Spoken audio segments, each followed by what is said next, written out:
Uma estrada de montanha, encharcada de neblina ao anoitecer, sem guardrails, sem testemunhas, e uma mulher grávida presa em uma cadeira de rodas, enquanto o homem em quem ela confiava a empurra no vazio.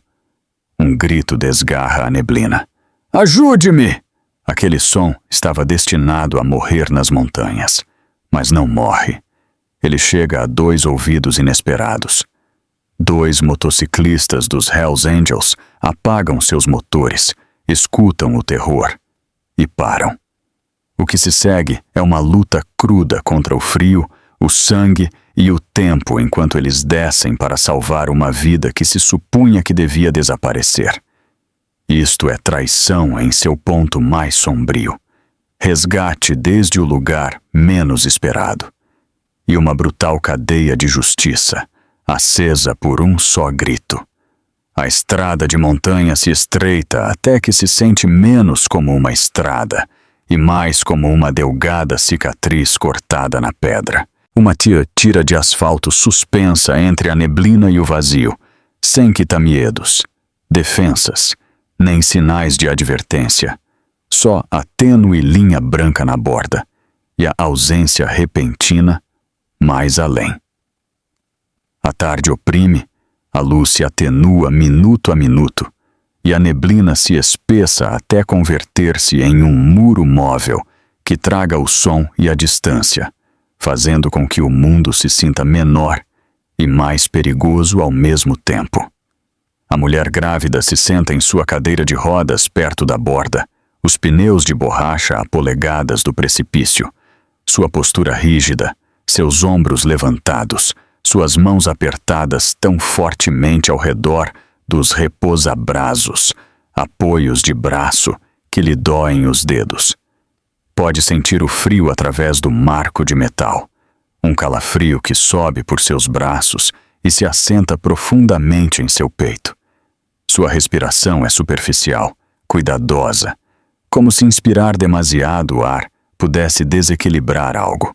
Não olha para baixo, mantém seus olhos na neblina que tem diante, porque a ideia da profundidade de baixo lhe aperta o estômago e lhe acelera o coração.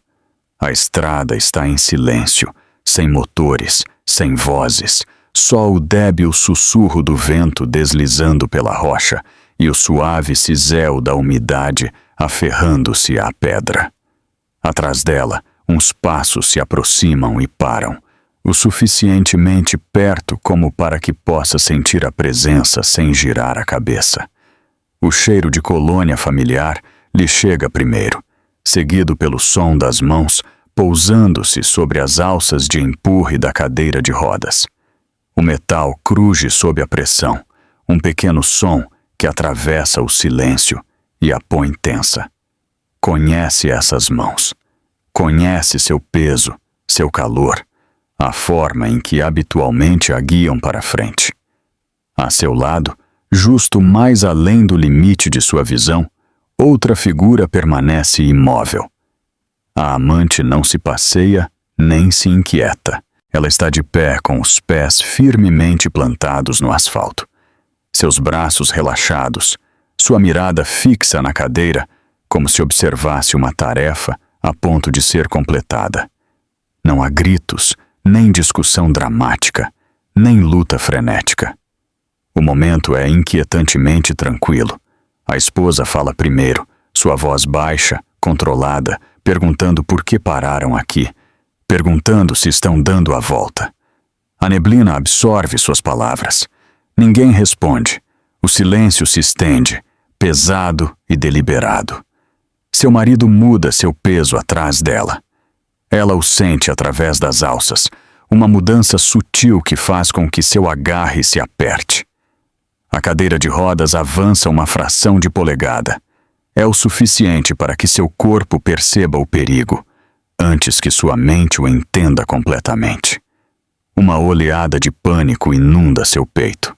Inala bruscamente e começa a girar a cabeça, mas o movimento chega demasiado tarde. O empurrão é repentino e contundente, não impulsionado pela raiva, senão pela intenção. Ambas as mãos empurram para frente de uma vez, usando todo o peso de seu corpo, e a cadeira de rodas se lança para a borda. As rodas dianteiras se levantam, raspando ruidosamente contra o asfalto, e por um só batimento suspenso, a cadeira se cambaleia, equilibrada entre a estrada e o vazio. O tempo parece ralentizar-se, esticando esse instante até que cada detalhe se grava a fogo em sua consciência. A neblina arremoinhando-se diante, o débil contorno da estrada desaparecendo atrás, a quietude da mulher de pé junto a eles, observando. Então a gravidade reclama a cadeira. A cadeira de rodas se inclina para a frente e desaparece pela borda, arrastando-a com ela. O metal golpeia contra a rocha com um estrépito violento que ressoa ladeira abaixo, agudo e brutal.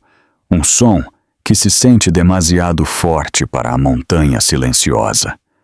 A cadeira se volteia, o marco se retorce, as rodas giram inutilmente no ar. Seu corpo se inclina bruscamente para frente quando a correia de segurança se solta, e ela é arremessada com força contra a pedra. O dor estala em seu ombro e baixa por sua coluna vertebral, roubando-lhe o alento em um sufocante torrente. Volta a golpear-se o quadril, as costas e as costelas, batendo contra a rocha irregular, enquanto a cadeira continua caindo sem ela, rebotando e estrelando-se mais abaixo até desaparecer na neblina de baixo. Aterriza em uma estreita cornija, seu corpo dobrado torpemente, suas pernas presas em um ângulo incorreto debaixo dela. Por um momento não há ar em seus pulmões, sua visão se volta borrosa, manchas escuras florescendo nas bordas. O frio se filtra através de sua roupa e em sua pele. Quando finalmente volta a arrastar ar para seu peito, este vem com um grito que lhe desgarra a garganta, cru e instintivo, mais forte do que sabia que podia ser. Ajude-me! As palavras se liberam sem pensar, impulsionadas pelo terror e pelo dor, lançadas para cima na neblina. Tenta mover-se, tenta incorporar-se, e um raio de agonia lhe atravessa as pernas, o suficientemente agudo como para fazê-la gritar de novo. Seu estômago se aperta violentamente, uma pressão interna profunda que a faz jadear, arfante, e agarrar o ventre com mãos trêmulas.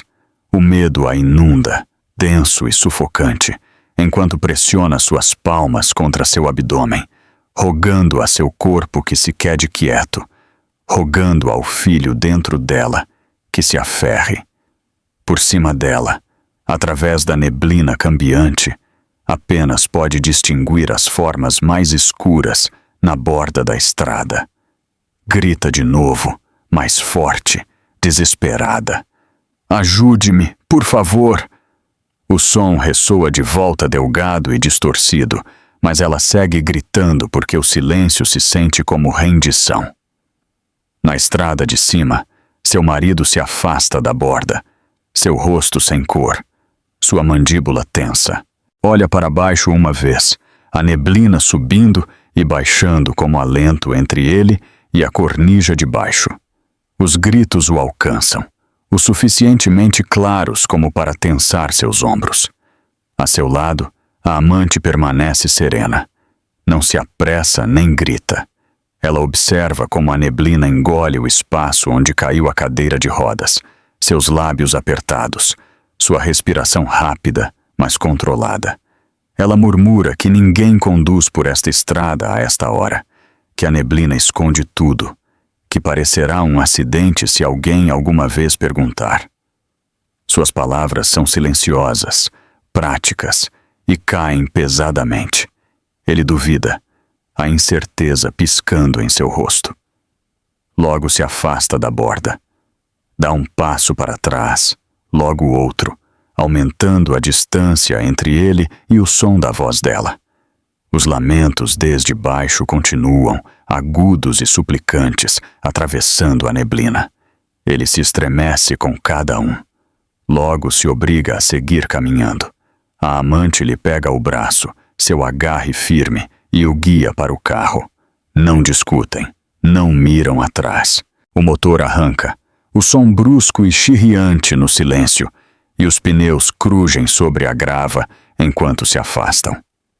Em questão de momentos, o carro desaparece na neblina, deixando solo o vento e o eco desvanecido de uma mulher que grita por sua vida. Abaixo, a mulher grávida jaz presa na estreita cornija. Seu corpo tremia incontrolavelmente. O dor irradia por suas costas e pernas.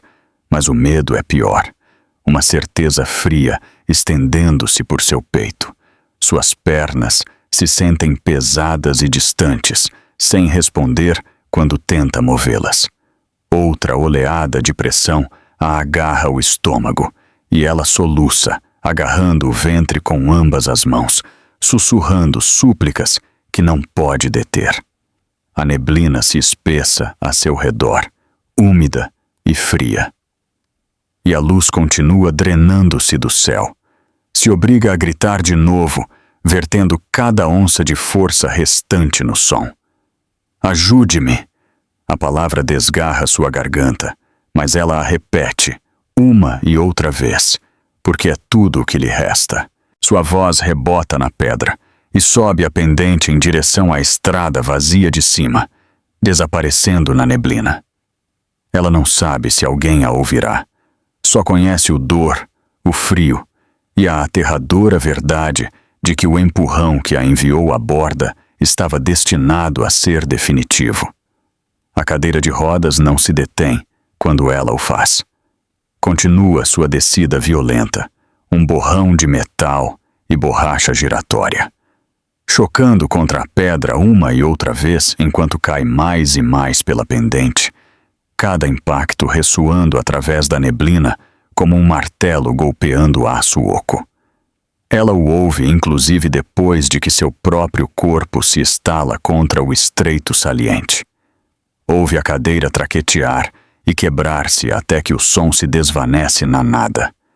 Tragado pela distância e a neblina, o silêncio que segue é pior que o ruído.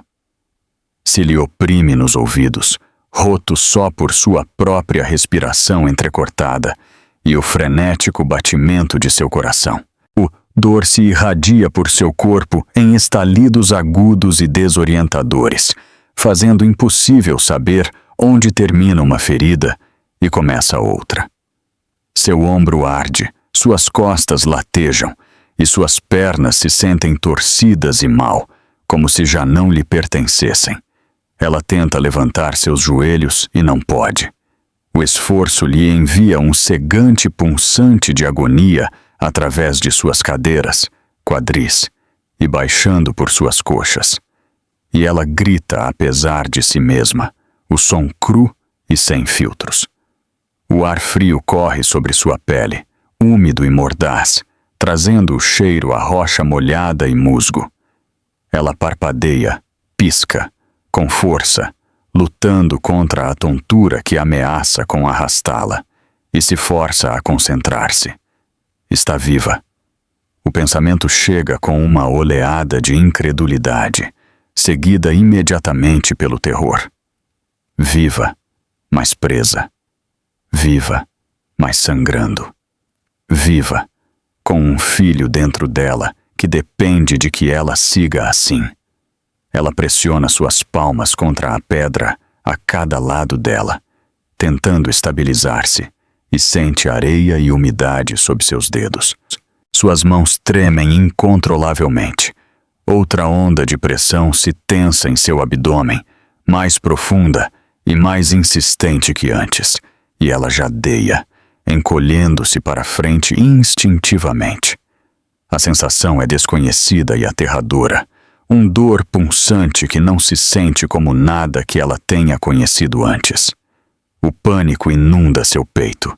Ela sussurra a seu ventre, fragmentos rotos de consolo que se derramam entre soluços, dizendo ao bebê que aguante, dizendo a si mesma que não se desmaie. Ela sabe o suficiente para entender o que o dor pode significar. Trauma, choque, a possibilidade de um parto prematuro. O conhecimento lhe aperta a garganta até que lhe parece impossível tragar. Ela se força a respirar lentamente. Respirações superficiais que raspam seus pulmões, contando-as em sua cabeça para não descontrolar-se.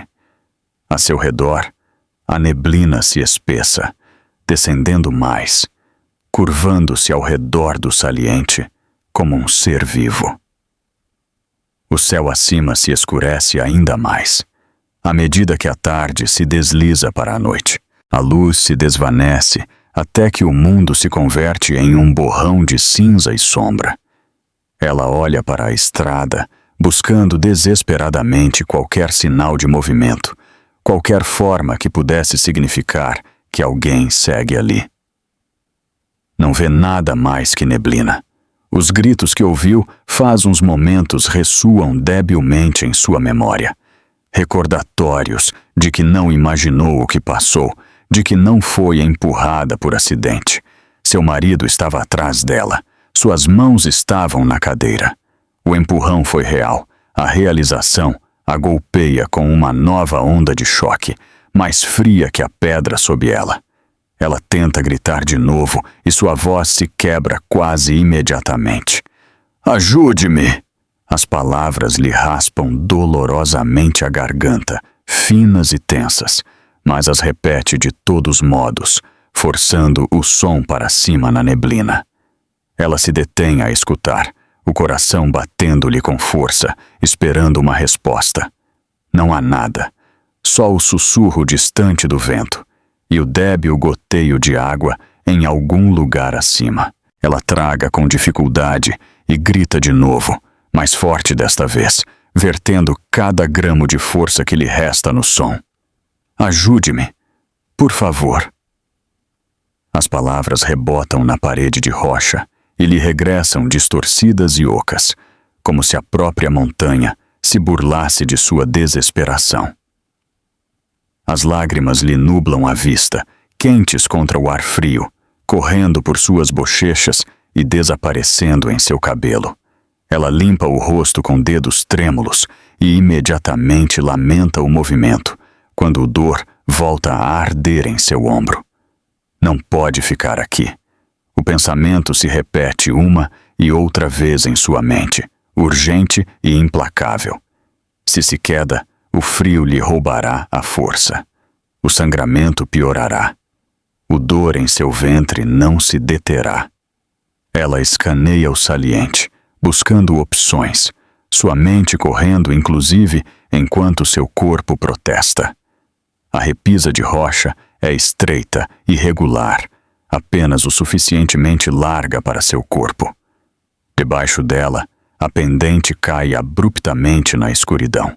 Por cima dela, a parede de rocha se eleva bruscamente, resvaladiça pela umidade, impossível de escalar em sua condição. Está presa entre alturas e profundidades, suspensa em um espaço que não oferece escape. Outra contração agarra seu abdômen, mais forte que a anterior, e ela grita, aferrando-se a si mesma e balanceando-se ligeiramente apesar do dor. O medo se agudiza em algo quase insuportável. Ela pensa no carro afastando-se, no som do motor desvanecendo-se na neblina, na calma deliberada no rosto da mulher que estava a seu lado e observava. A traição arde mais que o dor. Não duvidaram, não discutiram, não entraram em pânico, a empurraram e a deixaram morrer. A clareza dessa verdade endurece algo dentro dela, cortando através da névoa do choque. Não pode permitir-se render-se, não pode permitir-se calar-se. O silêncio é o que eles querem. O silêncio é como isto termina. Se obriga a gritar de novo, ignorando como lhe arde a garganta, ignorando como cada grito parece esgotar uma parte de sua força. Ajude-me! O som é rouco agora, áspero, mas se propaga. Se aferra a essa ideia, de que o som se propaga de maneira diferente nas montanhas, de que os ecos viajam de formas estranhas, de que alguém, em algum lugar, poderia ouvi-la. Não pode saber se é verdade, mas crê-lo é o único que a mantém em pé. Seu corpo começa a sentir-se pesado, plúmbeo, à medida que o esgotamento se filtra em seus ossos. O tremor piora, convertendo-se em espasmos violentos que não pode controlar. Seus pensamentos se voltam borrosos nas bordas, escapando de seu alcance. Luta contra isso, sacudindo a cabeça, parpadeando com força, sussurrando seu próprio nome para ancorar-se. Permaneça acordada. Permaneça acordada. Pressiona suas unhas na palma até que o dor se acende agudo e claro, usando-o para afastar-se da neblina que se introduz em sua mente. Outro calambre, cãibra, agarra seu ventre e ela jadeia, o alento entrecortado, o medo acendendo-se de novo. Sabe que não pode sobreviver a isto por muito tempo. O frio, o sangue, o choque, a tensão em seu corpo, tudo se acumula contra ela, implacável e inexorável. A montanha, não lhe importa o quão forte lute. A montanha ganhará se ninguém intervir. Ela grita de novo. E desta vez, o som se sente diferente, expulso com uma desesperação tão crua que a surpreende inclusive a ela. O eco que regressa parece persistir uma fração mais, rebotando na parede de rocha antes de desvanecer-se. Seu coração salta ante o menor vestígio de possibilidade. Ela faz uma pausa, escutando, com cada nervo à flor da pele. Por um momento não há nada, e a desesperação volta a abater-se sobre ela. Então, debilmente, ao longe, escuta algo mais. Não uma voz, não passos, um som baixo e retumbante que não pertence ao vento. Se lhe corta a respiração. Se esforça por escutar, com medo da esperança, com medo de equivocar-se.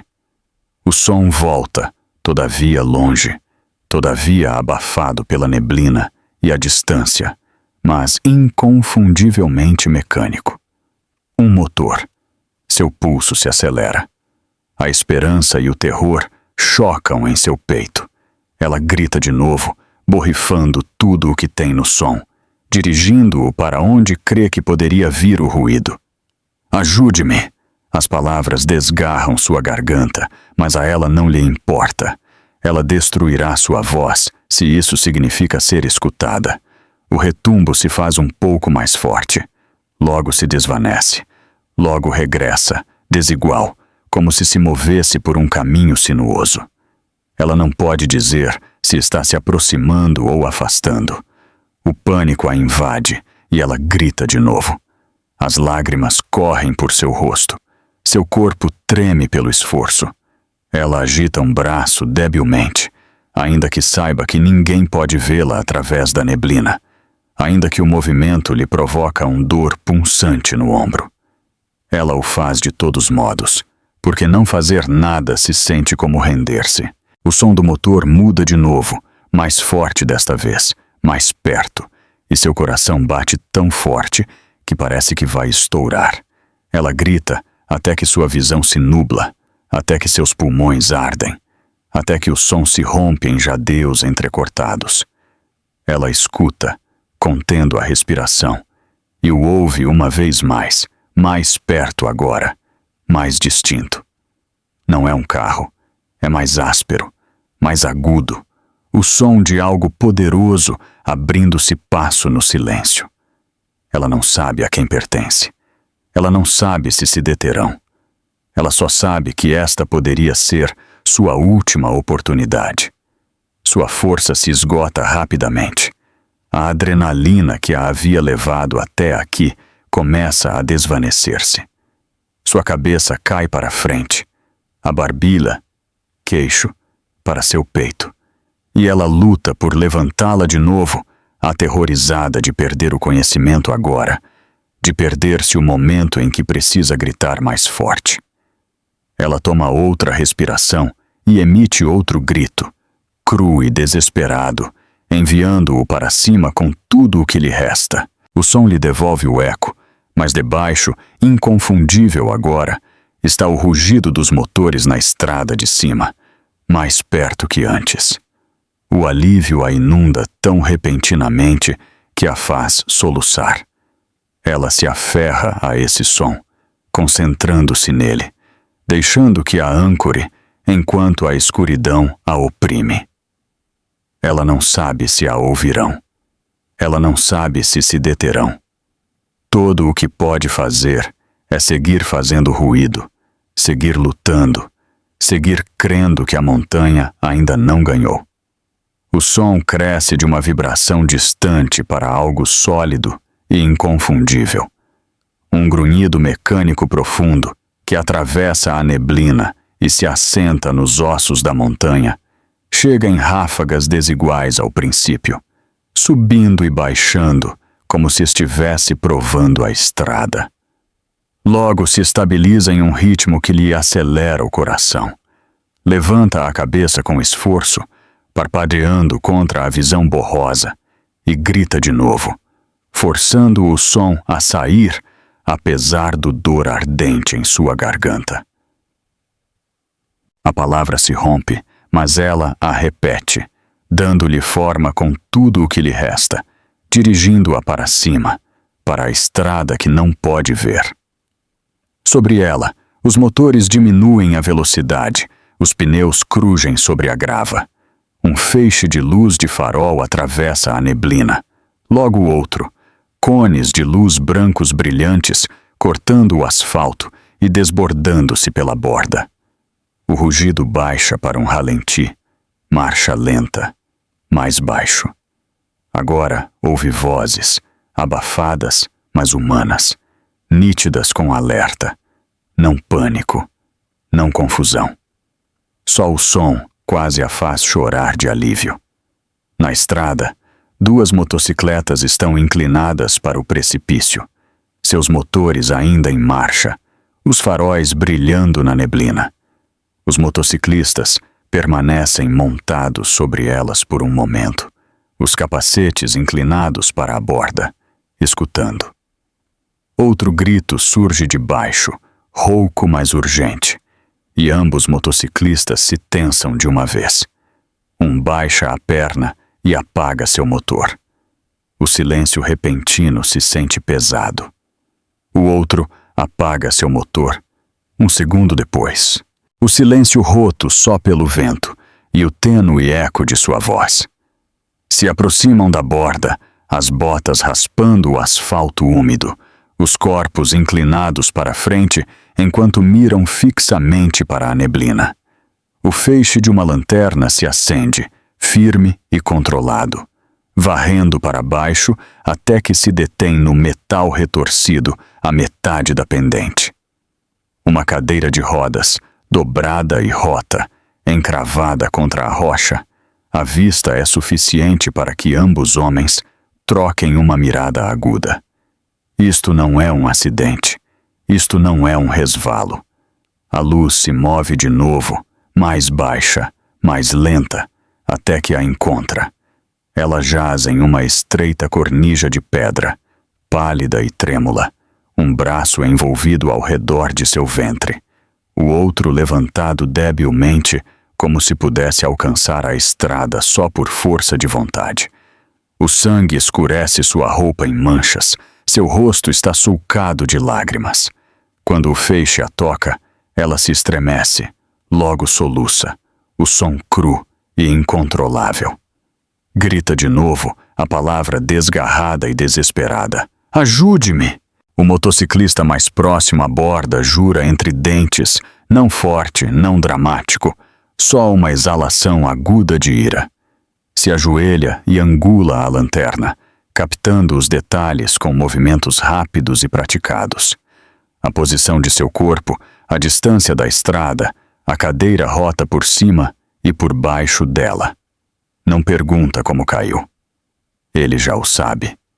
O outro motociclista retrocede e escaneia a estrada atrás deles, seus olhos cortando a neblina, buscando veículos que se aproximem, buscando a qualquer um que pudesse estar todavia perto.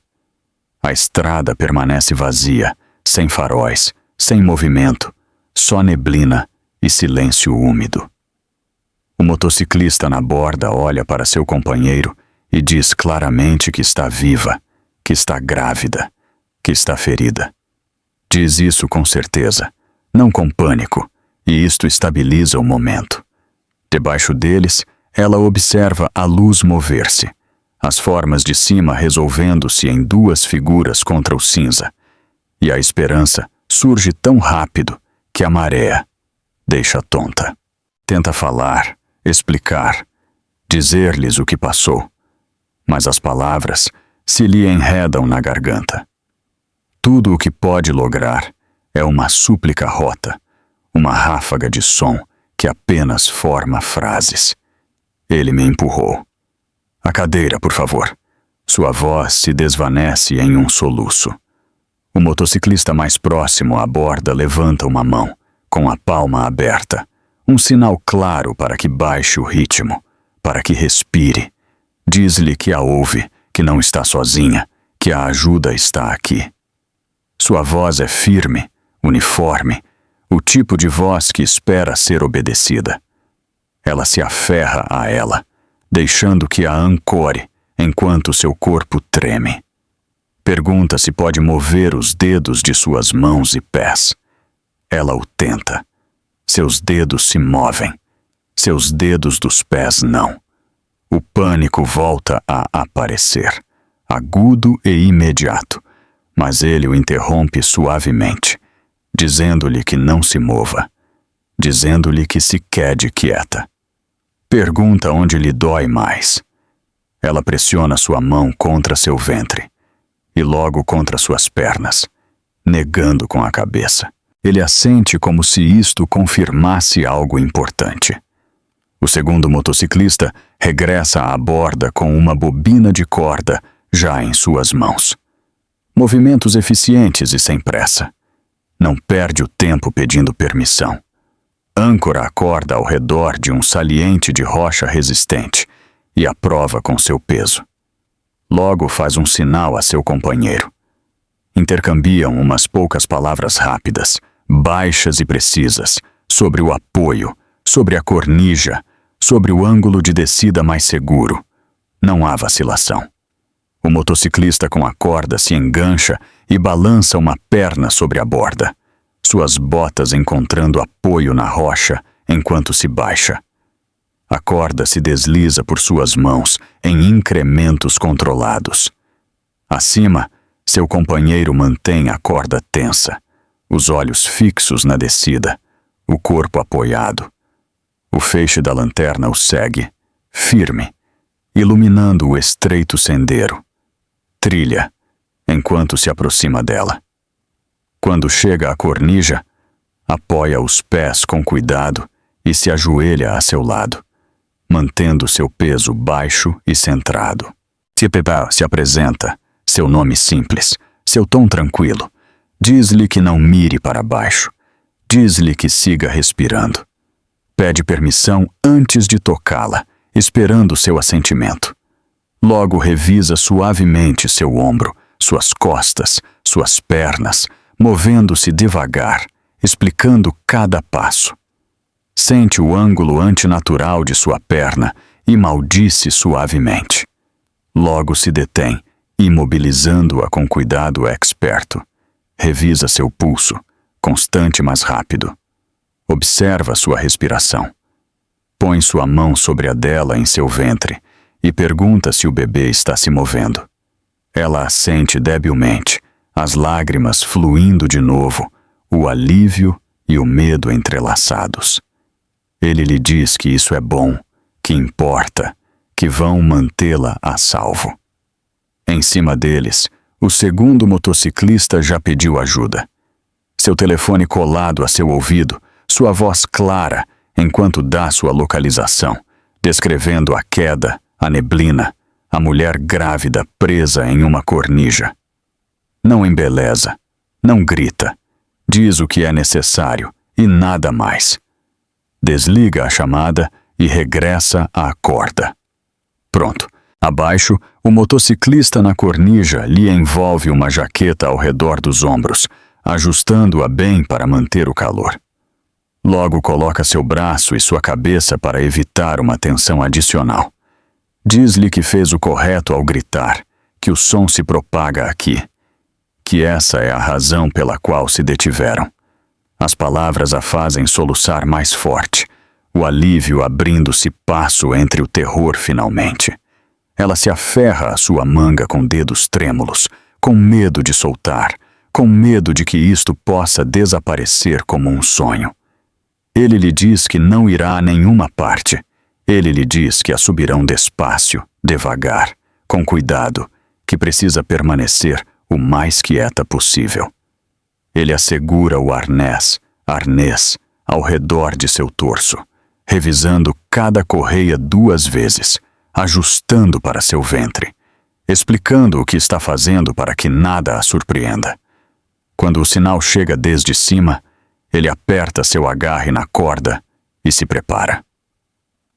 O ascenso começa polegada a polegada, a corda tensa, o arnés sujeitando. Ela jadeia enquanto o movimento tira de suas feridas, mas ele mantém uma mão firme em seu ombro, outra guiando a corda, falando-lhe todo o tempo, contando respirações, dizendo-lhe quando esperar pressão. A cornija desaparece sob seus pés. A neblina se arremoinha, espessa e desorientadora, mas a luz de cima permanece fixa, um farol do qual se nega a apartar a mirada. O tirão continua, lento e implacável, até que umas mãos baixam desde a estrada e sujeitam o arnés, fortes e seguras.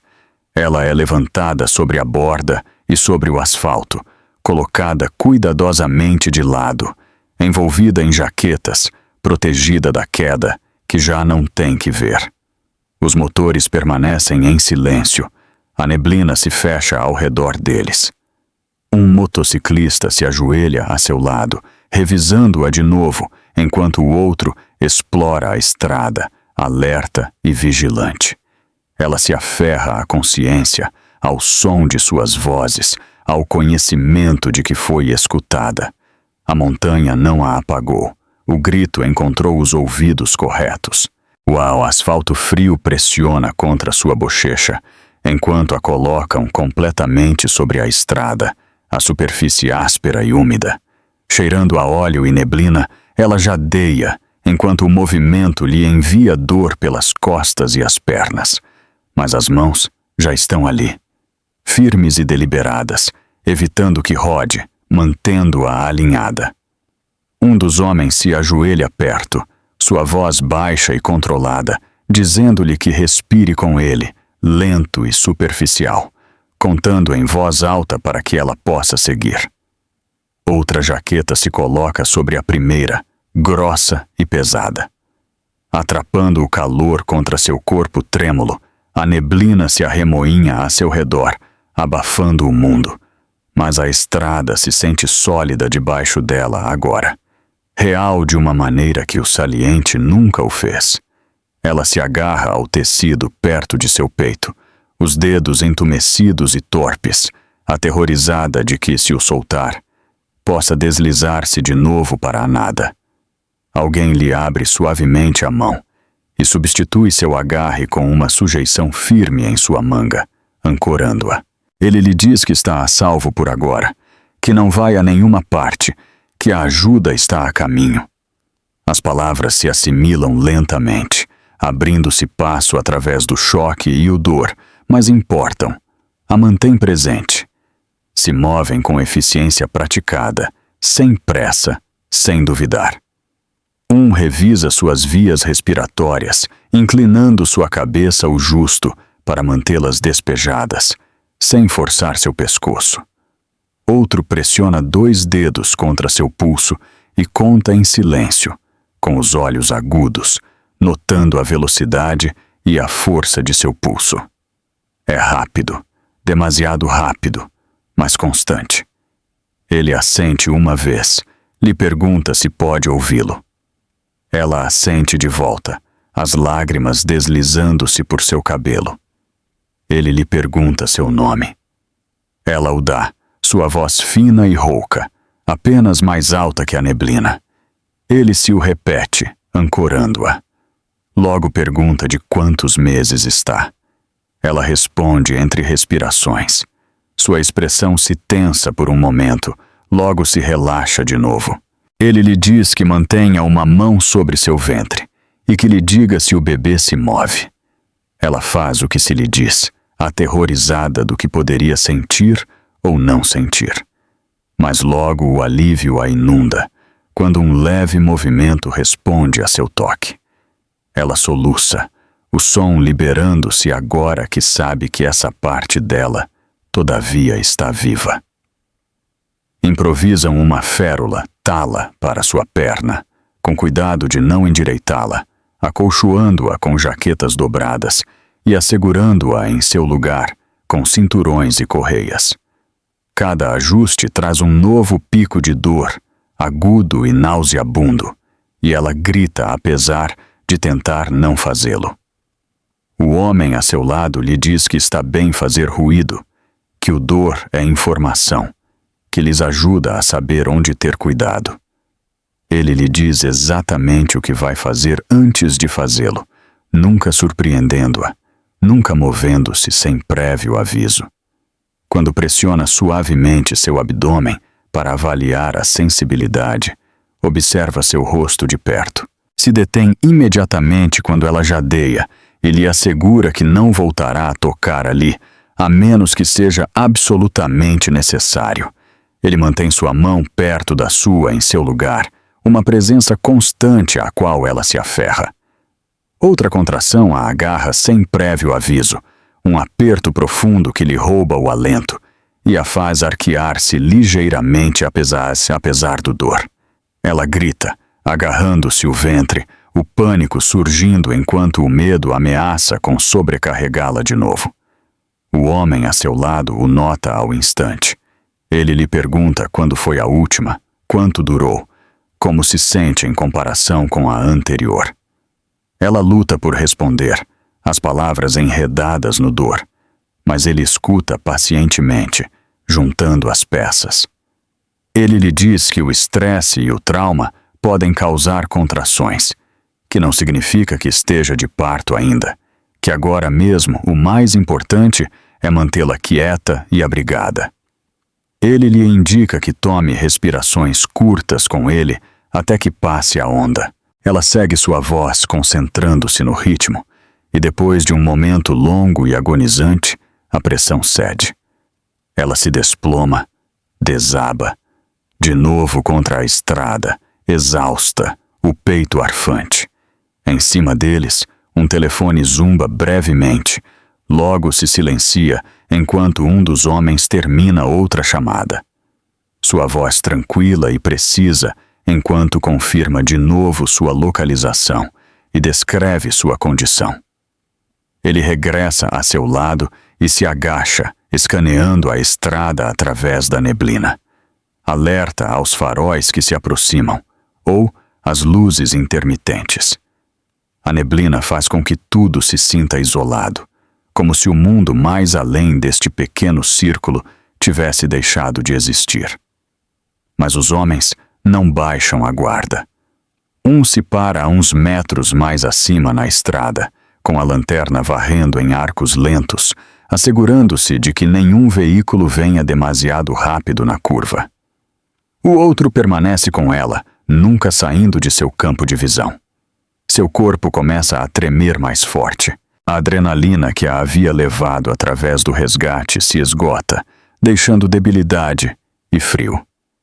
Seus dentes castanheteiam incontrolavelmente. O homem a seu lado o nota e acrescenta outra capa, metendo-a ao redor de suas pernas e ombros, selando o calor o melhor que pode.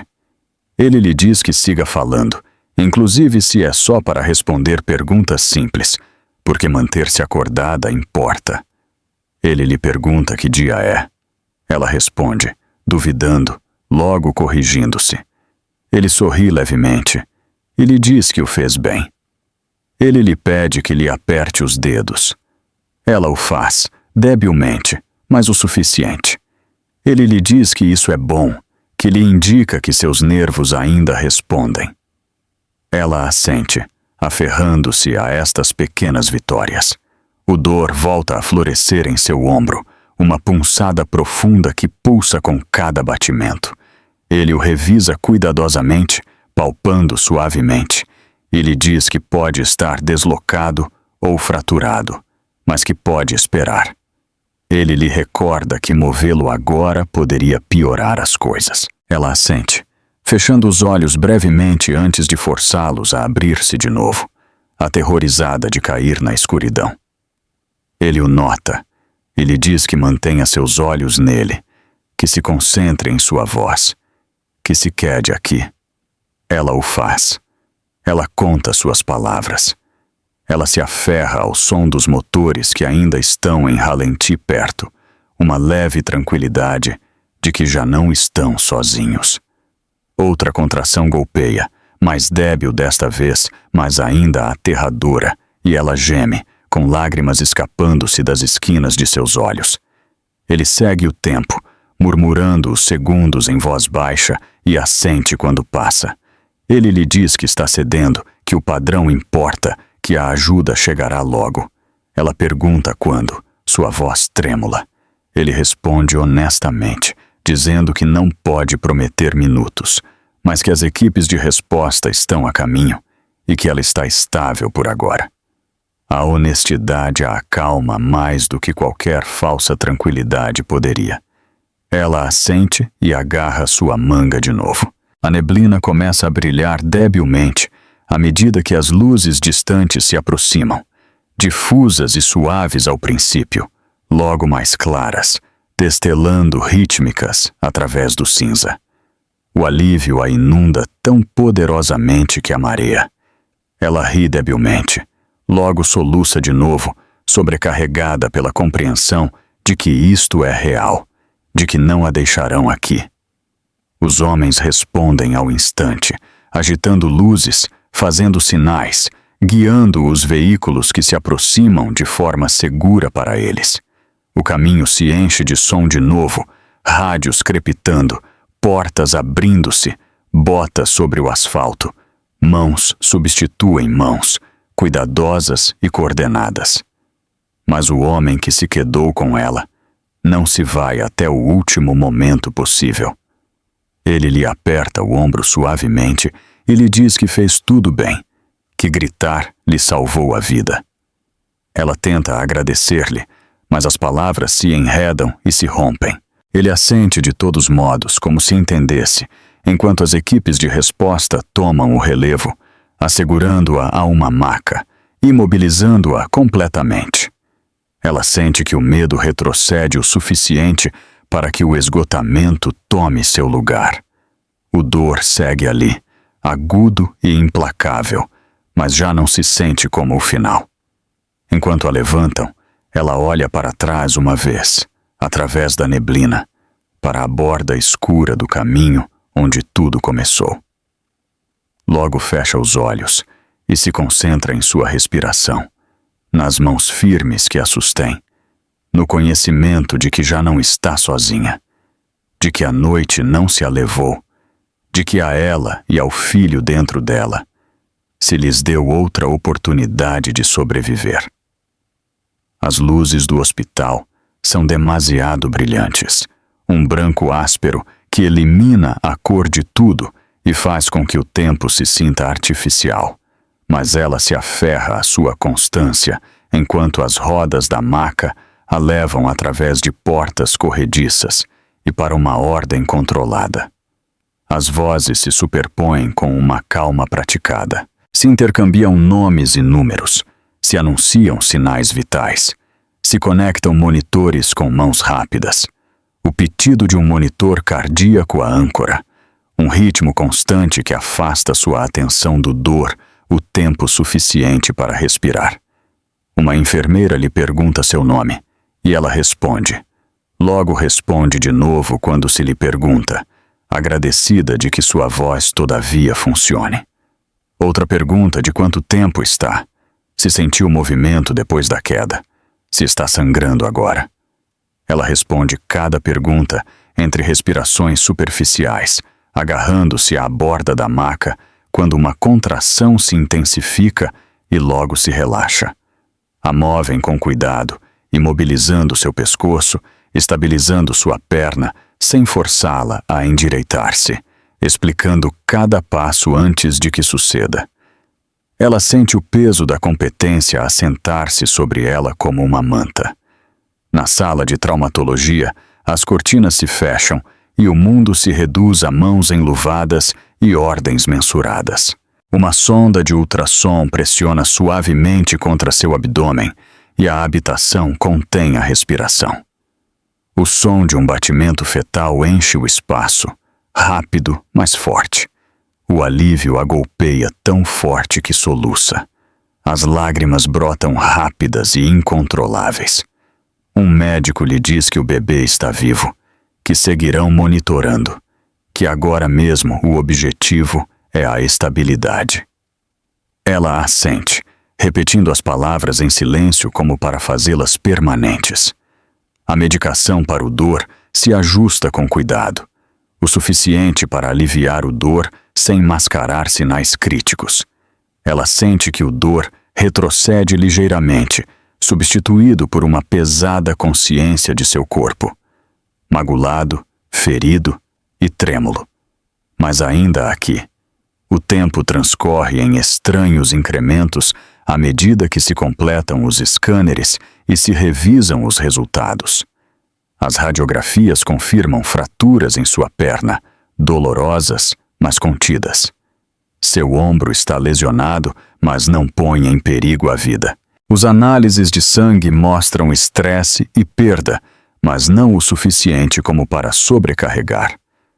As contrações vão e vêm, irregulares, rastreadas em uma tela que sobe e baixa com cada onda.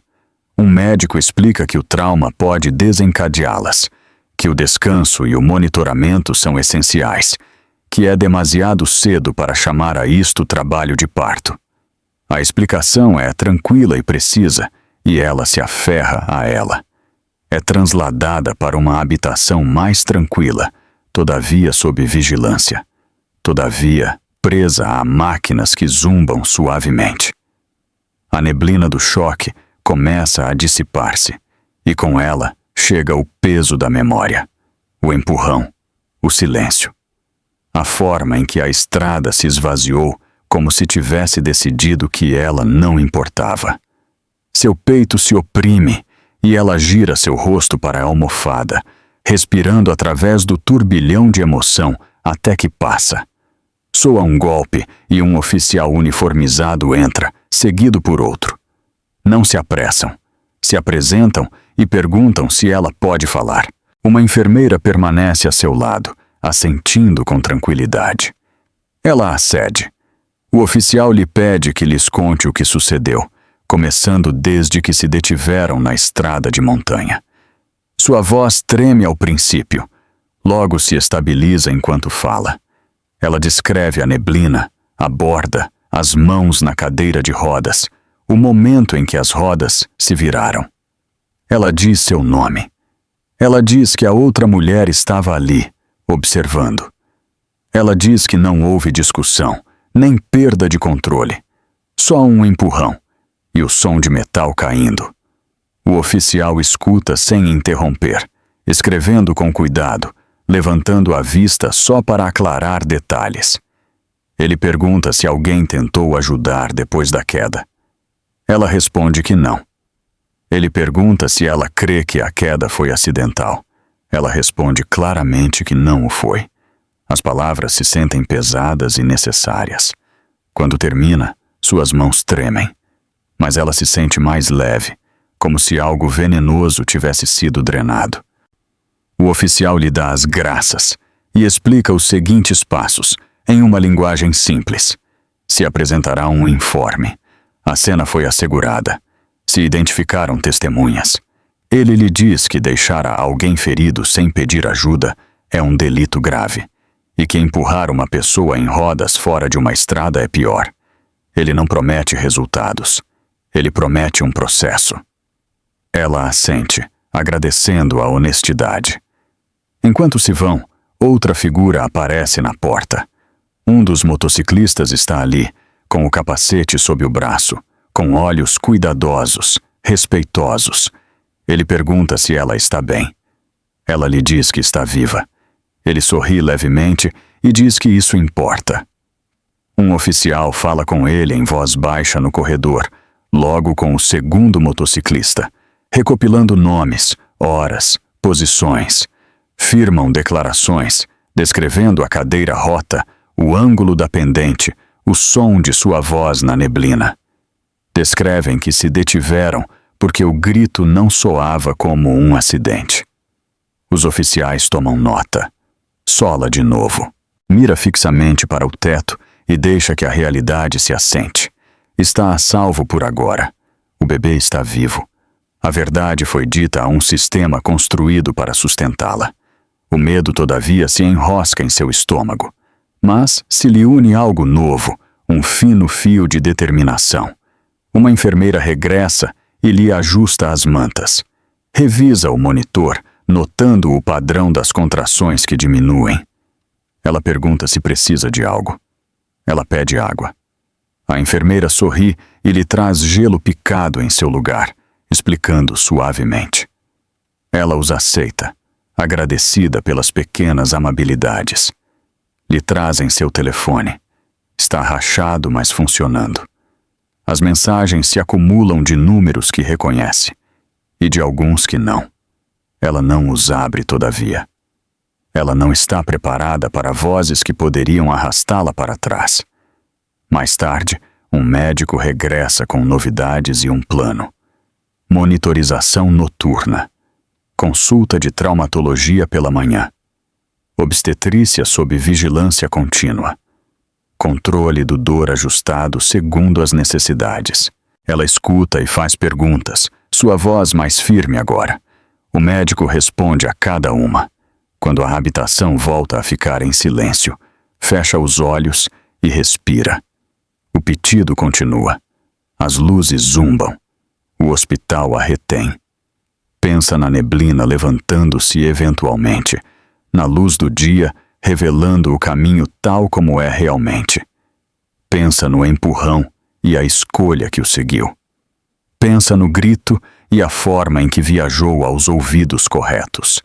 O pensamento a tranquiliza. Ela não foi apagada, foi documentada. Está viva. A manhã chega sem luz solar, filtrada através das persianas do hospital e o zumbido baixo das máquinas, e com ela chega a seguinte fase do que sucedeu na montanha. A calma da habitação contrasta fortemente com a pressão que se acumula em outros lugares, onde se tomam decisões e se provam histórias. Ela se desperta com uma enfermeira ajustando um monitor e uma saudação suave, logo com a familiar tensão em sua perna e ombro. Dor controlado, mas presente. Um recordatório de que a noite foi real. Seu telefone volta a vibrar, desta vez com chamadas perdidas de números desconhecidos, e ela o deixa sem tocar, elegendo em seu lugar concentrar-se no ritmo constante do monitor fetal, corredor abaixo. Os oficiais se movem com determinação, levando pastas, intercambiando frases curtas, suas vozes baixas mas urgentes. O informe da noite desencadeou uma cadeia de ações que não se detém por comodidade. Na estrada de montanha, os investigadores chegam a uma neblina que ainda se aferra obstinadamente ao asfalto, documentando pegadas de pneus, medindo a distância da borda à cornija, fotografando a cadeira de rodas rota encravada contra a rocha. Notam a falta de uma barreira de segurança. A ausência de marcas de derrape consistentes com um acidente. O ângulo que faz implausível um autodeslizamento. Um feixe de lanterna rastreia os agarres da cadeira. Manchas onde se aplicou pressão. E a linha de tempo se reconstrói minuto a minuto. Se obtém câmeras de trechos próximos da estrada. Imagens granuladas que mostram um carro detendo-se brevemente. Logo marchando-se sem luzes de emergência, sem uma chamada realizada. Se solicitam e cotejam dados de telefonia móvel. Os pings se alinham demasiado perfeitamente com a janela da queda. A história que o marido e a outra mulher começam a contar é cuidadosa ao princípio, ensaiada, enquadrada na confusão e o pânico em torno de um suposto resvalo e um trágico erro de juízo. Dizem que a neblina era espessa. Dizem que sucedeu rápido. Dizem que pensaram que ela se havia caído e que não havia nada que pudessem fazer. As palavras soam razoáveis até que se colocam junto aos fatos. Em uma sala de interrogatórios tranquila, a amante se senta rígida, com as mãos cruzadas, os olhos se dirigem ao relógio. Seu telefone está sobre a mesa, boca abaixo. Responde às perguntas com uma precisão concisa, repetindo frases que parecem memorizadas. Diz que estava a uns poucos passos. Diz que não viu o momento exato. Diz que estava em choque. Quando se lhe pergunta por que não se fez uma chamada de emergência, diz que entrou em pânico. Quando se lhe pergunta por que o carro abandonou a cena, diz que o marido insistiu em que buscassem ajuda em outro lugar. O investigador assente, toma notas, pergunta de novo, mais devagar, sobre a distância ao desvio mais próximo, sobre a intensidade do sinal, sobre a decisão de conduzir mais além do último ponto de recepção. Suas respostas começam a divagar. O ritmo flanqueia, fraqueja. Ela olha o telefone. O investigador pede para vê-lo. Ela duvida. Logo o desliza pela mesa. Aparece um histórico de busca. Breve, mas incriminatório. Perguntas sobre acidentes e responsabilidade. Sobre quedas e responsabilidade. O investigador não comenta. Simplesmente anota as marcas de tempo. Em uma habitação separada, o marido caminha de um lado a outro. Fala mais. Enche o silêncio com explicações. Insiste em que amava a sua esposa. Insiste em que não havia intenção. Diz que a cadeira de rodas rodou, que tentou agarrá-la, que a neblina fazia impossível julgar a profundidade. O investigador escuta e logo lhe pede que demonstre o movimento com uma cadeira modelo colocada entre eles. As mãos do marido se movem para frente na demonstração, aplicando pressão de uma maneira que contradiz suas palavras. O investigador lhe pede que o repita. Mais devagar. O segundo intento se vê igual. O investigador lhe dá as graças e termina a demonstração. Fora da habitação, um oficial compartilha as declarações dos dois motociclistas. Consistentes, tranquilas, precisas. Descrevem ter ouvido um grito que não soava como um acidente. Detendo-se porque algo andava mal. Vendo a cadeira rota acima e abaixo. Encontrando uma mulher grávida viva em uma cornija. Descrevem a ausência de qualquer outra pessoa na estrada. Suas linhas de tempo coincidem com as gravações das câmeras. As peças começam a encaixar. No hospital, se lhe pergunta se pode responder algumas perguntas de seguimento. Uma enfermeira se queda com ela, um médico perto, e o oficial fala suavemente, aclarando detalhes, confirmando nomes, confirmando posições. Ela responde sem adornos, elegendo a precisão sobre a emoção, inclusive enquanto suas mãos tremem. Ela descreve a falta de discussão, a calma, o empurrão. Ela declara claramente que a outra mulher observou e não interveio. O oficial assente e lhe dá as graças, explicando que a coerência importa, que seu relato se alinha com a evidência já recopilada. As palavras trazem um estranho alívio, não alegria, mas validação. Ela não está sozinha no que sabe. Pela tarde, a pressão chega ao casal. A amante pede um advogado. O marido pede para mudar sua declaração. O investigador o permite, tomando nota da solicitação. A versão revisada introduz novas contradições, novas explicações que chocam com afirmações anteriores. O processo é metódico, paciente, implacável.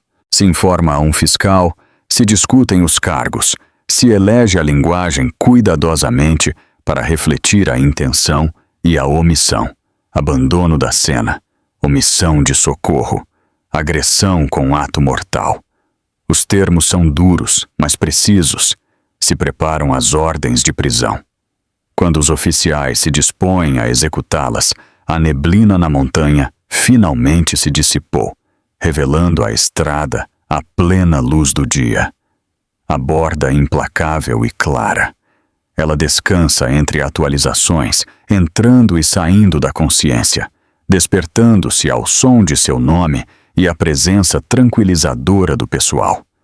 Uma trabalhadora social se apresenta, explica os recursos, explica a proteção, explica que o planejamento de segurança será parte dos dias vindouros. Ela escuta e assente, absorvendo o que pode. O bebê se move de novo, uma pequena insistência, e ela pressiona sua mão contra seu ventre, afiançando-se nesse fato. No final do dia, um oficial regressa com uma atualização entregue sem alarde. Ambos suspeitos foram detidos. A investigação está em curso. Se lhe manterá informada. As palavras se assentam lentamente, sem trazer nem triunfo nem fechamento, senão uma medida de estabilidade.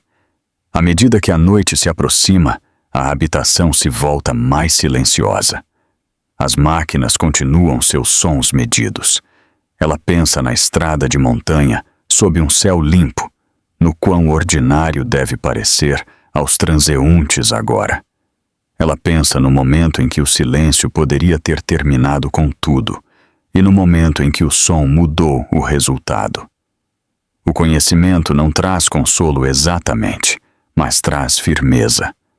Ela pressiona sua mão contra seu ventre e sente movimento, pequeno e insistente, um recordatório de que a vida continua adiante, inclusive quando foi empurrada para trás. O capítulo fecha, não com vingança, mas com consequência. O sistema se mantém. O registro permanece. As decisões tomadas em uma estrada com neblina têm nomes e datas adjuntos agora.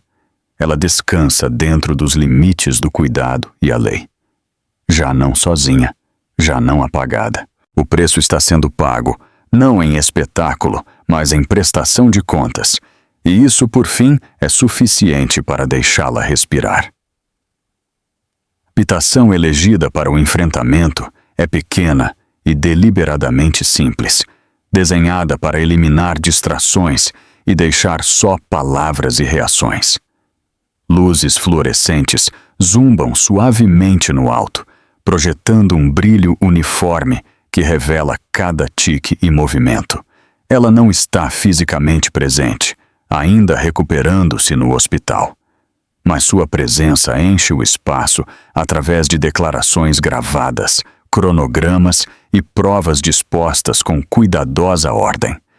O investigador começa revisando fatos, não acusações, ancorando a conversação no tempo e lugar. A estrada de montanha, a neblina, a cadeira de rodas, a queda. O cronograma se mostra claramente, minuto a minuto, com imagens de câmera que mostram o carro detendo-se e marchando-se. Dados de celular que concordam com a ausência de qualquer chamada de emergência. A amante se senta ao outro lado da mesa, com as mãos fortemente entrelaçadas, os olhos fixos em um ponto justo mais além do ombro do investigador. Sua respiração é superficial. Ela assente quando se enunciam os fatos, como se o acordo pudesse suavizar seu peso. Quando se lhe pede que explique de novo por que não interveio, sua voz treme. Ela repete a palavra pânico. O investigador pergunta que tipo de pânico impede a alguém chamar para pedir ajuda. O silêncio se estende. Ela traga saliva e diz que se quedou paralisada. O investigador reproduz um breve fragmento das declarações dos motociclistas, suas vozes tranquilas, descrevendo o que viram e ouviram. O contraste é marcado. A compostura da amante se resquebraja, desmorona. Suas respostas começam a divagar. As frases se desvanecem, os detalhes mudam. O investigador faz uma pausa. Logo pergunta uma simples pergunta sobre sua posição relativa à cadeira de rodas, no momento em que se virou. Ela responde uma vez. Logo responde de novo de maneira diferente quando a pergunta é reformulada. A inconsistência flutua no ar. Em uma habitação próxima, o marido se senta rigidamente, a mandíbula apertada, os olhos se dirigem rapidamente para a porta, como se esperasse resgate. Ele insiste em falar, enchendo o espaço com explicações que se superpõem e chocam. Ele afirma que a cadeira rodou.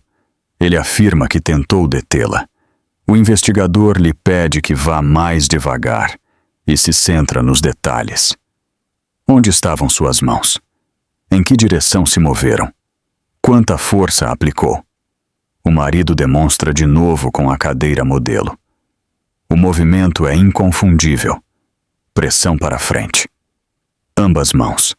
O investigador não discute. Simplesmente coloca uma imagem fixa da câmera da estrada junto à demonstração, mostrando a mesma postura, a mesma posição.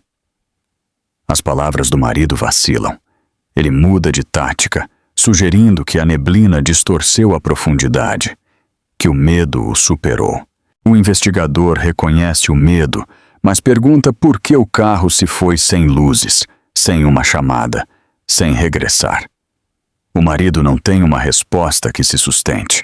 Os dois são trazidos ao mesmo espaço, sentados um em frente ao outro, separados pela mesa que agora suporta o peso da prova.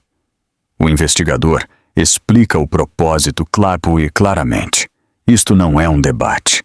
É uma oportunidade para conciliar declarações com provas. A amante olha o marido, buscando em seu rosto orientação. Ele evita seus olhos. O investigador lhe pede à amante que descreva o momento de novo. Desde a parada até a partida, ela começa com confiança.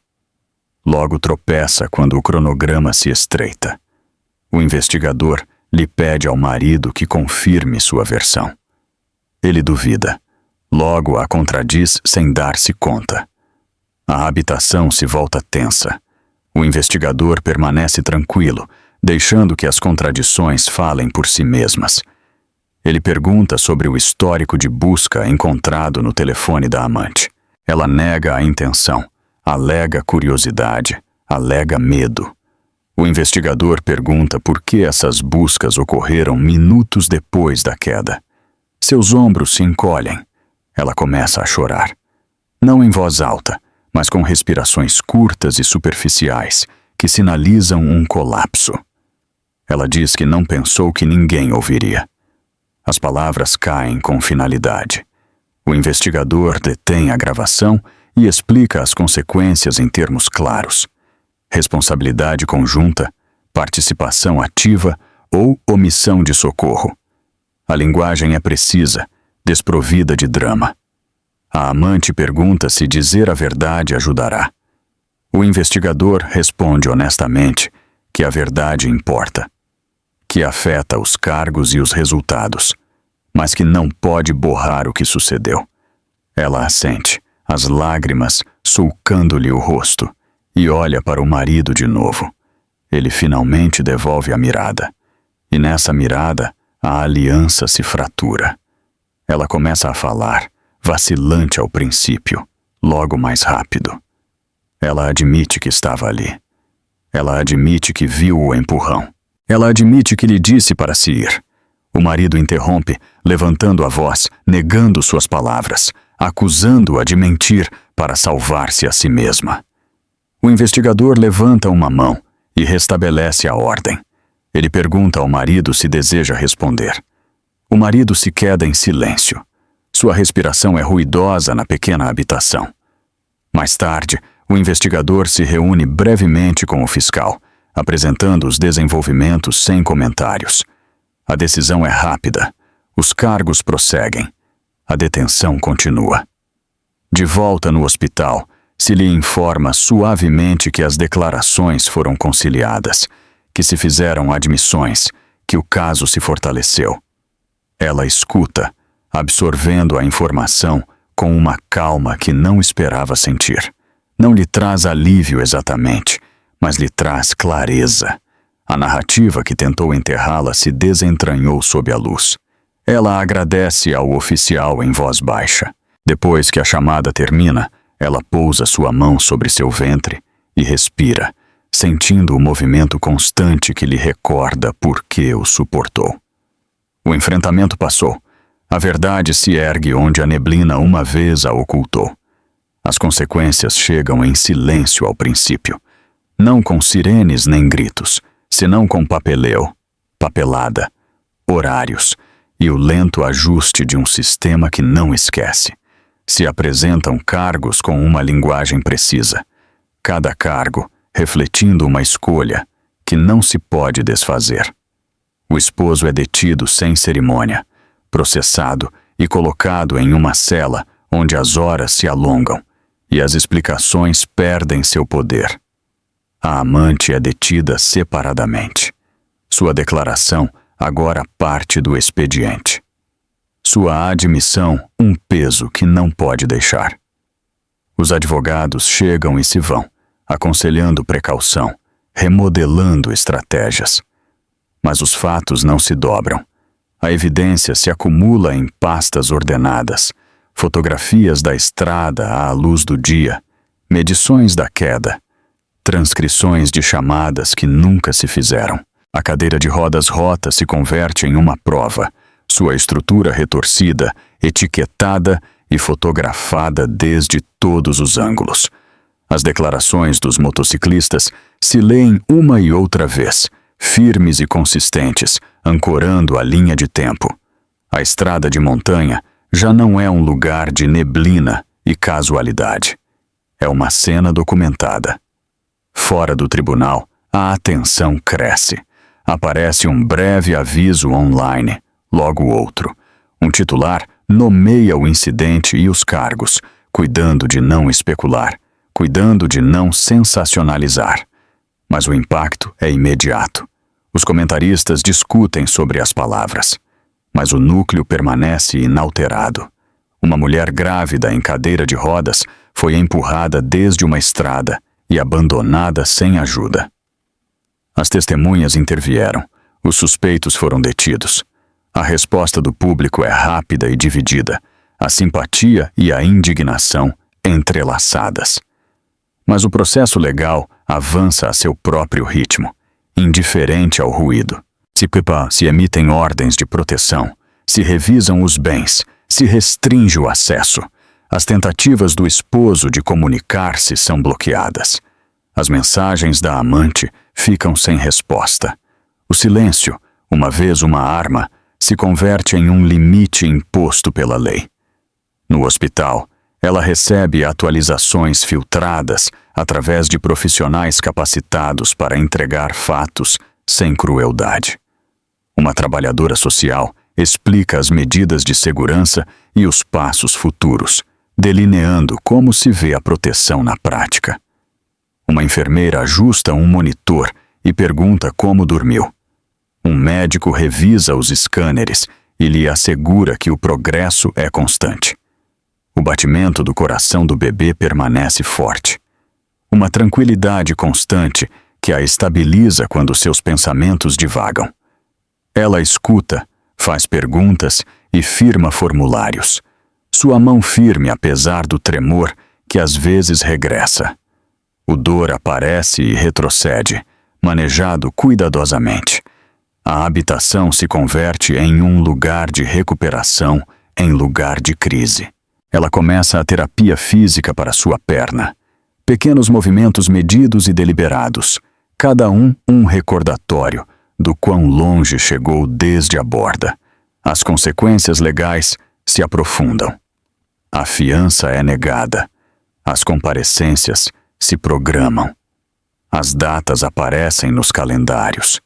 O estado laboral do esposo muda da noite para o dia. Privilégios revogados. Contas congeladas à espera de revisão.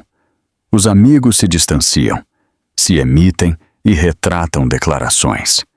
A amante enfrenta cargos que conlevam um peso real. Não reprimendas simbólicas. Ela aprende o significado da responsabilidade conjunta em um sistema que o registra tudo. Cada decisão é documentada. Cada atraso explicado. A maquinaria da prestação de contas avança, lenta e minuciosa. Se lhe pergunta se deseja fazer uma breve declaração para o expediente, não ao público, senão ao tribunal. Ela o considera cuidadosamente. Quando fala, suas palavras são simples e exatas. Ela descreve o empurrão e a ausência de ajuda. Ela descreve o medo e o dor. Ela descreve o grito e o momento em que foi respondido. Ela não embeleza. Ela não acusa mais além do que sabe. A declaração é ingressada e selada. Se converte em parte de um expediente que viajará por habitações e mãos que ela nunca verá. O ato de falar a deixa cansada, mas tranquila. A verdade tem agora um lugar onde viver. À medida que passam os dias, o choque inicial se assenta em uma resolução mais tranquila. Ela aprende a navegar pelos corredores do hospital com ajuda, a manejar a rigidez que a saúda cada manhã, a descansar sem culpa. Ela se reúne brevemente com os motociclistas de novo. Uma curta visita coordenada por oficiais. A gratidão se intercambia sem cerimônia. Não há um grande discurso, um assentimento, um aperto de mãos, uma compreensão compartilhada de que o correto se fez, no momento adequado. Se vão como chegaram, sem buscar atenção. O calendário judicial avança. Se apresentam e argumentam moções. Um juiz revisa a evidência e afirma a seriedade dos cargos. A linguagem é formal e inquebrantável. A responsabilidade não se dilui. A ausência de uma chamada de auxílio pesa muito. A decisão de abandonar a cena é nomeada pelo que é. As consequências se aderem a nomes e ações, não à neblina ou à casualidade. A montanha não está acusada. As pessoas, sim. Pela noite, quando a habitação emudece e os monitores zumbam suavemente, ela pensa na estrada sob um céu limpo, no quão ordinário deve parecer aos transeuntes agora. Ela pensa no momento em que o silêncio poderia ter terminado com tudo, e no momento em que o som mudou o resultado. O conhecimento não traz consolo exatamente, mas traz firmeza. Ela pressiona sua mão contra seu ventre e sente movimento, pequeno e insistente. Um recordatório de que a vida continua adiante, inclusive quando foi empurrada para trás. O capítulo fecha, não com vingança, mas com consequência. O sistema se mantém. O registro permanece. As decisões tomadas em uma estrada com neblina têm nomes e datas adjuntos agora. Ela descansa dentro dos limites do cuidado e a lei. Já não sozinha, já não apagada. O preço está sendo pago, não em espetáculo, mas em prestação de contas, e isso, por fim, é suficiente para deixá-la respirar. As últimas semanas avançam com uma constância que ela não esperava, cada dia marcado por pequenas vitórias e planos cuidadosos em lugar de medo. Ela sai do hospital com instruções dobradas ordenadamente em uma pasta, uma férula ajustada corretamente, consultas programadas com letra clara.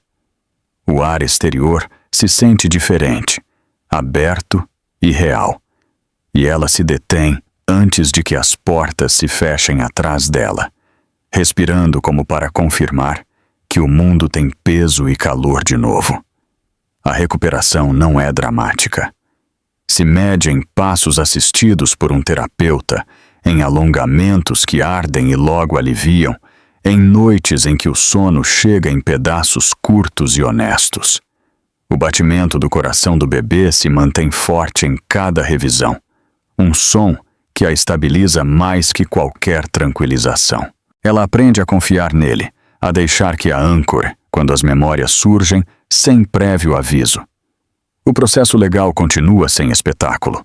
As audiências ocorrem a tempo. As moções são argumentadas e resolvidas. A linguagem é precisa e cuidadosa, desenhada para perdurar. Ela assiste quando se lhe aconselha, apoiada por profissionais que explicam cada passo e a preparam para o que escutará. Ela escuta enquanto os fatos são lidos em voz alta, a estrada de montanha descrita sem neblina, a cadeira de rodas identificada por número de série, a ausência de uma chamada nomeada claramente. A sala do tribunal é tranquila e processual, e ela não sente nenhuma onda de triunfo. Só uma firme sensação de que a realidade foi restaurada no registro. Quando o juiz fala, as palavras têm peso sem drama. A responsabilidade é afirmada. O caminho a seguir está estabelecido. O processo faz o que prometeu fazer. Fora do tribunal, ela evita o ruído. Ela recusa as entrevistas. Ela elege a privacidade não como um retiro, senão como uma proteção. A história pertence agora ao expediente, à evidência e ao cronograma. Em casa, ela constrói uma rotina que apoia a cura. As refeições são simples e regulares. Os exercícios se completam com cuidado. O descanso é tratado como trabalho. Os amigos a visitam em pequenos grupos, oferecendo presença em lugar de perguntas. Ela aceita a ajuda sem desculpar-se. Ela aprende que a força pode ser tranquila. Uma tarde, ela recebe uma breve nota reenviada através de canais oficiais. Não é uma desculpa. É um reconhecimento escasso e sóbrio, confirmando a escolha de aceitar a responsabilidade. Ela a lê uma vez e a deixa de lado. O fechamento, closure. Ela entende, não é entregue por palavras. Se constrói com segurança e tempo. Ela não precisa responder. Ao aproximar-se a data de parto, a antecipação substitui o temor. Os preparativos são práticos e focados. Um berço montado, roupa dobrada, uma bolsa arrumada e desarrumada. Nas consultas, os médicos falam com otimismo cauteloso, explicando planos e contingências. Ela faz perguntas e escuta atentamente, agradecida pela clareza. Quando a ansiedade aumenta, ela volta a respirar, a contar, ao fato constante do movimento sob sua mão. O bebê responde, insistente e vivo. A noite em que começa o parto é anodina, comum e perfeita em sua normalidade. O dor chega em ondas que são esperadas e manejadas. A habitação se enche de instruções tranquilas e rotinas familiares. Ela se foca no momento presente, na voz que a guia, na simples tarefa de respirar através de cada contração. Há medo, sim, mas é igualado pela resolução. Quando o filho chega, o som que enche a habitação não é um grito de terror, senão um choro de chegada, forte e inegável. Ela chora então, não só por alívio, senão pelo reconhecimento do que se salvou. Dias depois, segurando seu filho em uma habitação tranquila, ela reflete sobre a delgada linha que uma vez separou o som do silêncio. Ela não se detém na borda ou na queda. Ela recorda a decisão de seguir chamando, de recusar o silêncio. Ela recorda o momento em que os motores responderam. O registro não a persegue, a estabiliza. Se converte em parte de uma verdade maior sobre a persistência e o acaso, e a importância de ser escutado. A vida retoma seu ritmo lento e honesto. A fisioterapia continua. As datas do tribunal concluem. Os documentos são arquivados e fechados. O sistema completa seu trabalho, E o capítulo termina onde deve, não com espetáculo, senão com estabilidade. Ela caminha com assistência, logo sem ela. Ela ri com mais facilidade. Ela dorme mais profundamente. Ela constrói um futuro que não gira em torno ao que sucedeu, inclusive enquanto o reconhece. Em uma clara manhã, meses depois, ela conduz por uma estrada diferente, uma com barreiras e vistas abertas. Se detém brevemente em um mirante, sai com cuidado e olha através de um vale cheio de luz. O ar é fresco. O som se propaga. Ela pensa na montanha e na neblina, e a forma em que as vozes podem viajar quando se lhes dá espaço. Ela não sussurra um agradecimento, simplesmente respira e regressa ao carro. A história não termina com o esquecimento, senão com o viver. O grito que uma vez atravessou a neblina se converte em uma memória de coragem.